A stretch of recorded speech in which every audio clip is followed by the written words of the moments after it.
Hello aspirant, welcome to back the UPSC Kurukshetra. Aspirant class 12 की history continue करते हुए आज इसका हम भाग नंबर 2 देखेंगे, जिसका नाम है मध्यकालीन भारत। इससे पहले भाग नंबर 1 जिसका नाम था प्राचीन भारत, वो हमने कंप्लीटली कर लिया है। उसमें 4 चैप्टर थे और चारों चैप्टर उसमें हमने देख लिए, ठीक है।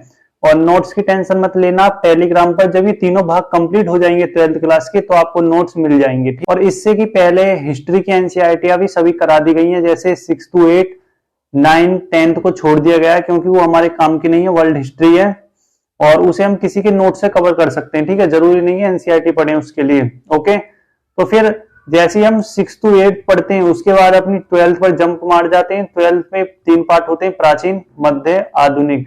तो प्राचीन हमने खत्म कर दिया, 4 चैप्टर थे उसमें, और आज मध्यकालीन भारत का चैप्टर नंबर 1 देखेंगे, ठीक है। इसी प्रकार अपनी हिस्ट्री की एनसीईआरटी कंटिन्यू रखेंगे, ओके। तो ये देख सकते हो आप, बुक आपकी ये वाली है, ठीक है। तो चलो इसका चैप्टर नंबर 1 स्टार्ट करते हैं। एक बार इस बुक का पाठ्यक्रम देख सकते हो आप, यात्रियों के नजरियों से, जो आज हम पढ़ेंगे इस चैप्टर को। फिर 6 चैप्टर है आपका भक्ति सूफी, ठीक है।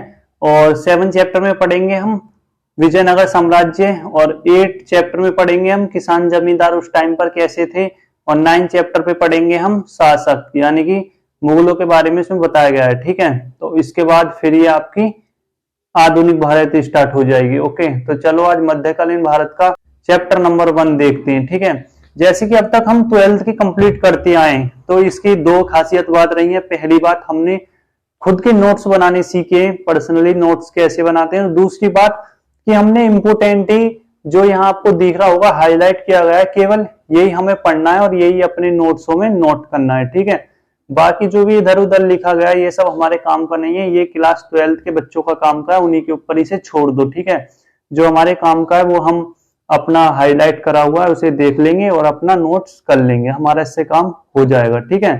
और किसी भी किताब को पढ़ो तो पहले आप एक बार सिलेबस अपने पास रख लेना, अदरवाइज क्या होगा कि आप जो 12th क्लास की हिस्ट्री है ना, हो सकता है आप इसे ही अपना सिलेबस मान के बैठ जाओ। तो चलो स्टार्ट करते हैं इसे।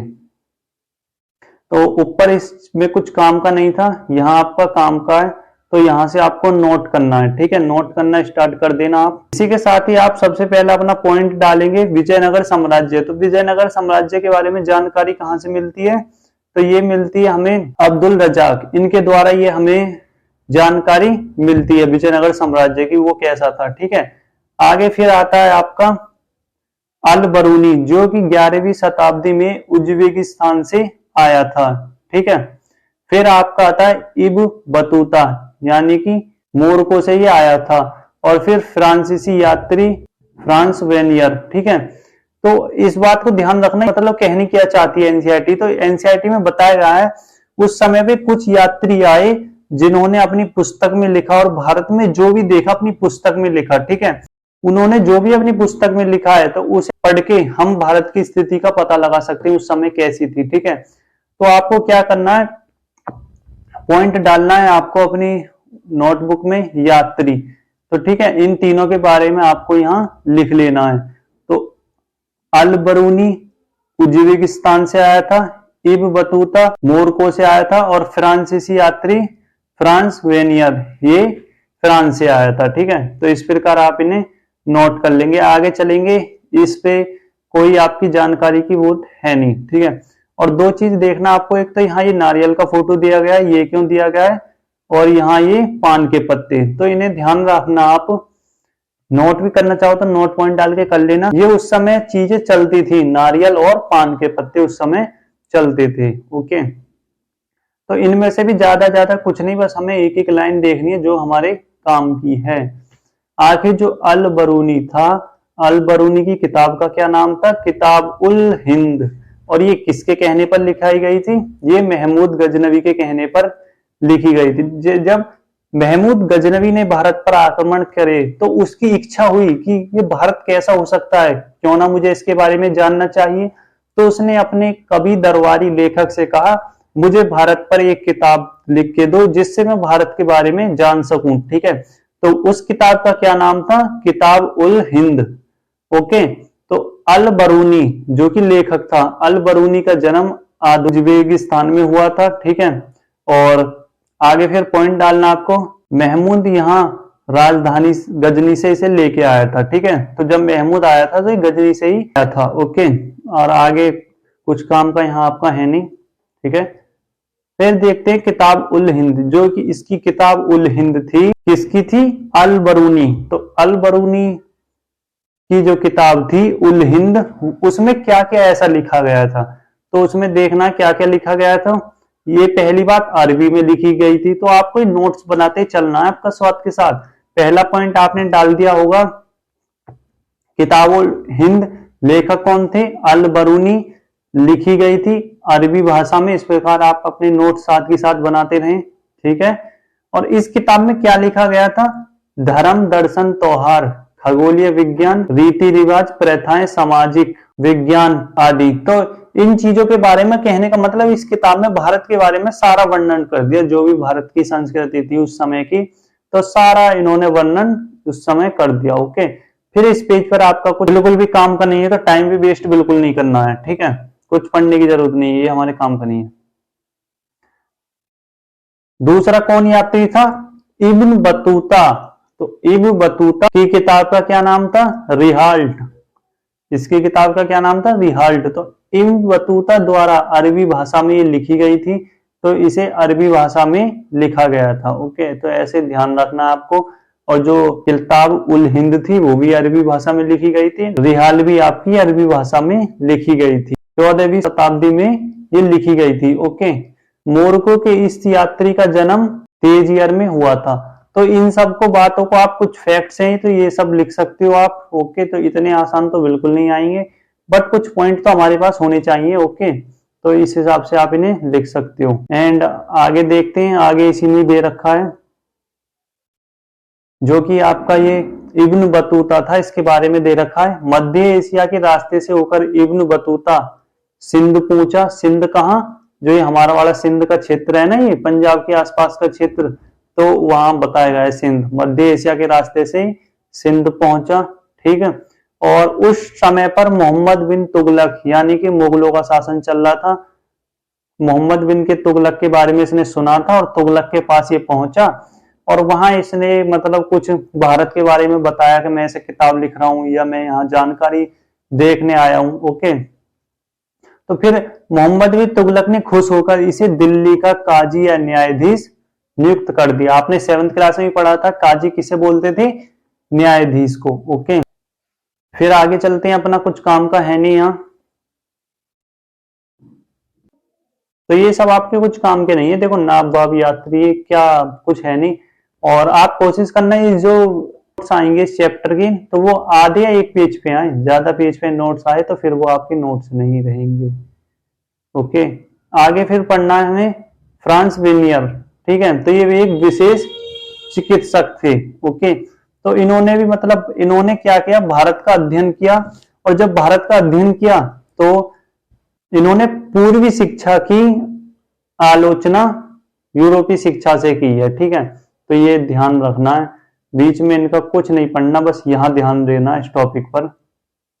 पूर्वी और पश्चिम शिक्षा की इन्होंने तुलना की थी। किसने? वेनियर ने।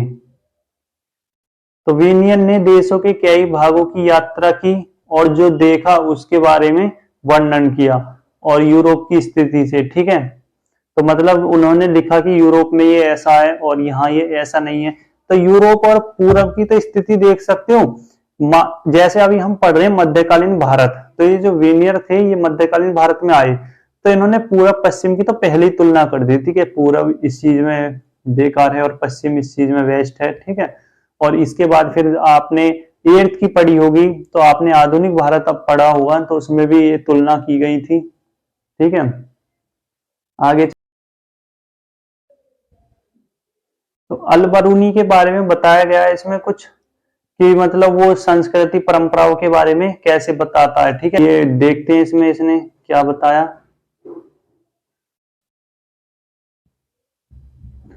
तो जब अल बरूनी भारत में आया था उसने क्या क्या देखा? तो अल बरूनी का जाति व्यवस्था का वर्णन कैसा था? तो घुड़सवार और शासक वर्ग थे भारत में उस समय।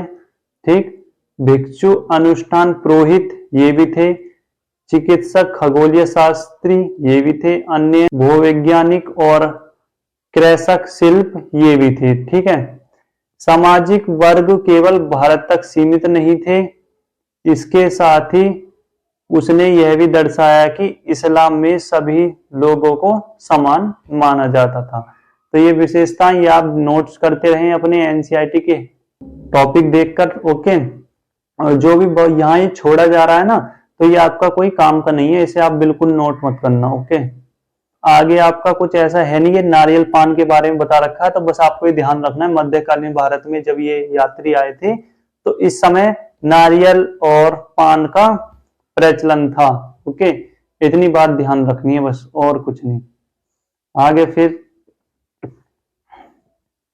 आगे देखते हैं, फिर इसमें दे रखा है वीनियर तथा अविकसित पूरब। जो वीनियर थे मतलब वो भी अपनी किताब में लिखते हैं कि पूरब विकसित नहीं है। ठीक है, अविकसित है पूरब। तो इनकी किताब का क्या नाम था? किताब का नाम आपको ध्यान रखना है travels in the Mughal empire. Okay, तो इस किताब का आपको नाम याद रखना है। ओके, फिर इन्होंने दे रखा है, इसमें ही आपको हेडिंग डालनी है, भारत में निजी भूस्वामित्व का अभाव था।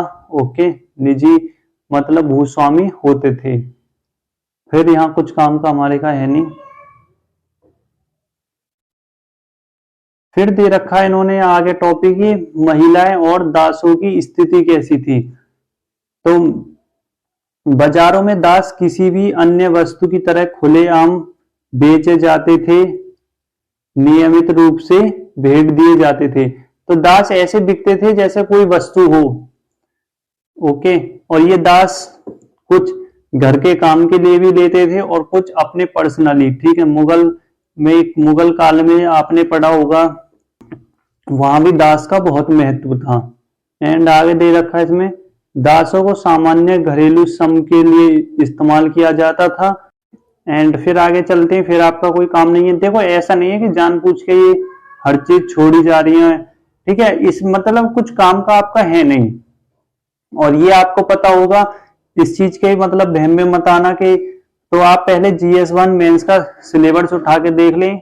और सबसे बड़ी बात यह है, यहाँ तैयारी ऐसे नहीं है मेंस की अलग होगी, प्री की अलग, प्री मेंस दोनों की एक साथ होगी। तो यदि आप सिलेबस देखोगे GS1 का, तो सबसे पहला उसमें टाइटल आर्ट एंड कल्चर का है, दूसरा टाइटल है आपका आधुनिक भारत का इतिहास। ठीक है, तो वहां कहीं भी नहीं दिखा गया कि हम आपसे मध्यकालीन भारत पूछेंगे या प्राचीन भारत, खासकर GS पेपर मेंस 1 में। ठीक है, ये आपको केवल प्री के लिए पढ़ना है। अगर कोई क्वेश्चन आता है तो वो आर्ट एंड कल्चर के तौर पर आएगा। ठीक है, तो आप बेटर है ना अपने पॉइंट उठाओ उस चैप्टर से, थ्योरिकल के पीछे क्यों भागते हो? तुम्हें लिख के तो आना नहीं है वहां।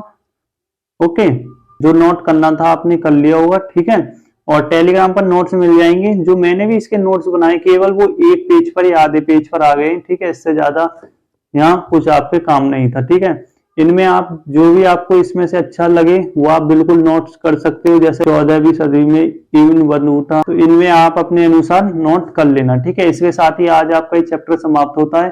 Thank you for watching this video.